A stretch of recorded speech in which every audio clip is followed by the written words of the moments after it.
90s versus जेन जी। एक तरफ वो लोग जो कैसेट प्लेयर्स और टेलीविजन को देखकर बड़े हुए हैं और दूसरी तरफ वो जो टिकटॉक और फोन स्क्रीन के साथ पले बड़े। तो चलिए इस मजेदार सफर को शुरू करते हैं। दोस्तों देखा जाए तो ना ये गलती 90s की है और ना ही जेन जी की, क्योंकि दोनों ही जनरेशन ने अपने अपने समय के अकॉर्डिंग जो किया वो ठीक है। जैसे कि हम बात करें सबसे पहले 90s वालों की। शायद मैंने जितना 90s वालों को जाना है उनके मुंह से एक ही बात सुनने को मिलती है, काश हमारी जनरेशन को भी कोई समझने वाला होता।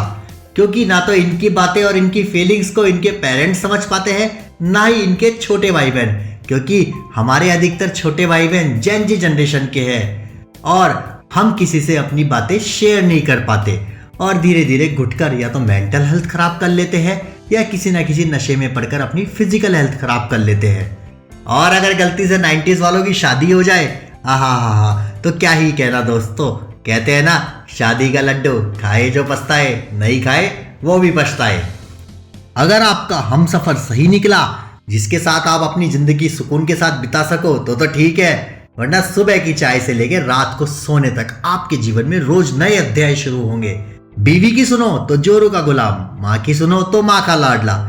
जी हाँ दोस्तों, यही सच्चाई है। 90s वाले पागल हो चुके हैं घर में, उन्हें समझ में नहीं आ रहा कि करना क्या है। बचपन से जो मूवीज देखी उसमें सच्ची मोहब्बत, माँ बाप की बात मानना, हमेशा एक साथ रहना दिखाया गया और वही देखकर बड़े हुए। कहते हैं ना दोस्तों, सिनेमा समाज का आईना होता है, तो बस उसी आईने को देखकर हम भी बड़े हुए हैं। और आज का जमाना नए आईने को देखकर चल रहा है, जैसे कि नई मूवीज में बताया जा रहा है। कैसा प्यार, किसका प्यार, कैसे माँ बाप, किसके माँ बाप, साथ में रहना तो दूर, जेन जी जनरेशन तो किसी से बात करना भी पसंद नहीं करते। 90s की जनरेशन को समझ में नहीं आ रहा कि उसे करना क्या है, वो इधर जाए या उधर जाए।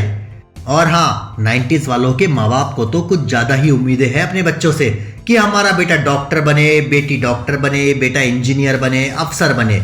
लेकिन कभी खुद के बच्चों से पूछा है कि आखिर वो क्या बनना चाहते हैं?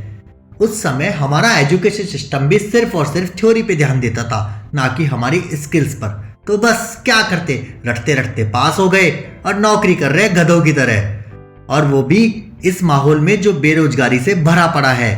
अगर आप सरकारी नौकरी नहीं रखते हो तो आप नालायक हो।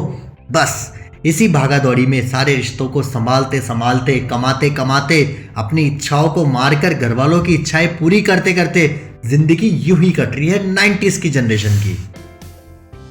जी हाँ, तो ये थी 90s वालों की दुख भरी कहानी। अब बात करेंगे जेन जी जनरेशन।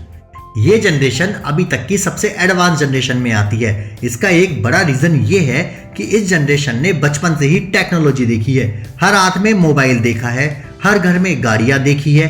टीवी के साथ मोबाइल ने इस जनरेशन को एक अलग ही मोड़ दिया है।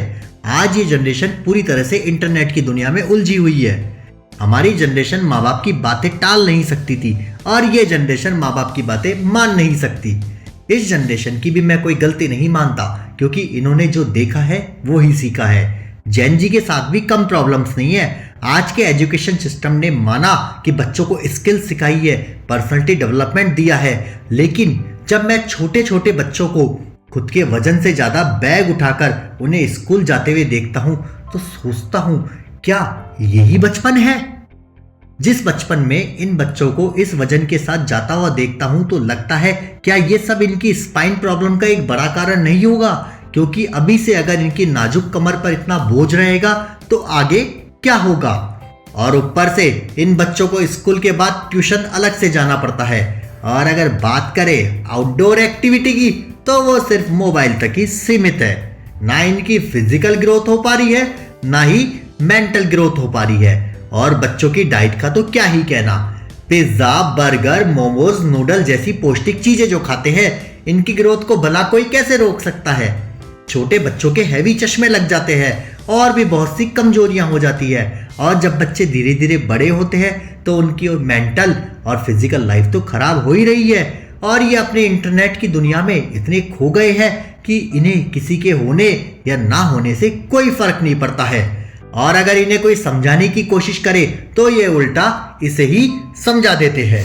क्योंकि जेनजी की सबसे बड़ी प्रॉब्लम है वो सिर्फ और सिर्फ खुद को ही सही मानते हैं, बाकी सब उनकी नजरों में कोई मायने नहीं रखते हैं। वो किसी की फीलिंग्स को नहीं समझ पाते हैं, ना किसी बंदे को समझ पाते हैं। मैं मानता हूं कि ये सब चीजें जो आप लोग सीख रहे हो, ये सब आपको हमारे ही फिल्म इंडस्ट्री और एजुकेशन सिस्टम ने आपको दिया है। और हाँ, सबसे बड़ा जो रोल प्ले करता है वो है हमारे और आपके बीच एक अच्छा कम्युनिकेशन का नहीं होना। अगर आप चाहते हो कि इस कम्युनिकेशन को अच्छा करे, चाहे वो माता पिता अपने बच्चों से करे, चाहे बड़ा भाई छोटे भाई बहन से करे, या आपके आसपास रहने वाले कोई भी हो, बस सिर्फ आप अपना कम्युनिकेशन स्ट्रांग रखो।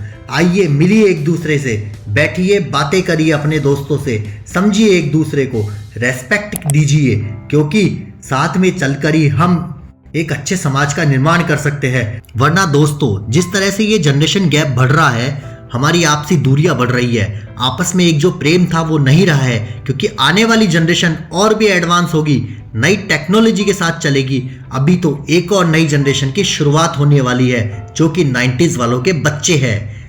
अब आप ही सोच लो कि क्या करना है आपको दोस्तों।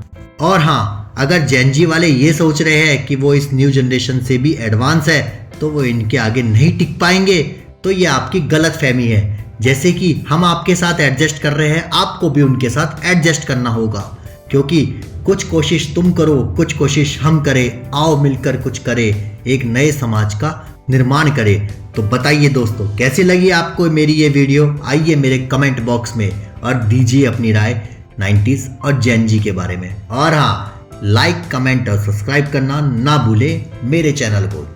जय हिंद, जय भारत।